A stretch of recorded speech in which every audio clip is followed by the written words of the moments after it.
উড়ির চর বাংলাদেশের চট্টগ্রাম জেলার সন্দ্বীপ উপজেলার একটি ইউনিয়ন। এর ইতিহাস মূলত নদী ভাঙন ও চরাঞ্চল সৃষ্টির সাথে জড়িত। নতুন দ্বীপের জন্ম 1970-71 সালের দিকে সন্দ্বীপের উত্তর পশ্চিম দিকে মেঘনা মোহনায় একটি দ্বীপ জেগে ওঠে। এই দ্বীপটি সম্পূর্ণ ঘাসে আচ্ছাদিত ছিল, যাকে স্থানীয় ভাষায় উড়ি বলা হয়। এই ঘাসের নামানুসারেই দ্বীপটির নাম হয় উড়ির চর। বসতি স্থাপন। নদী ভাঙনে ক্ষতিগ্রস্ত হওয়া সন্দ্বীপের অনেক মানুষ এই নতুন দ্বীপে আশ্রয় নিতে শুরু করে। 1980-81 সালে কালাপানিয়া ইউনিয়নের চেয়ারম্যান মরহুম আসাদুল হক চৌধুরী প্রকাশ সাহেব মিয়া এই উদ্যোগকে আরও গতি দেন। তিনি সন্দ্বীপের বিভিন্ন এলাকা থেকে ভূমিহীন মানুষদেরকে এনে উড়ির চরে বসতি স্থাপনের ব্যবস্থা করেন। প্রাকৃতিক দুর্যোগ ও পুনর্গঠন। উড়ির চরের বাসিন্দারা বারবার প্রাকৃতিক দুর্যোগের মুখোমুখি হয়েছে।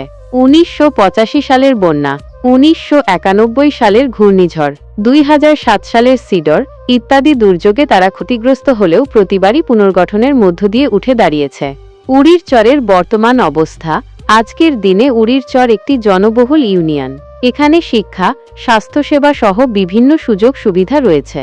তবে নদী ভাঙনের সমস্যা এখনও সম্পূর্ণভাবে নিরসিত হয়নি।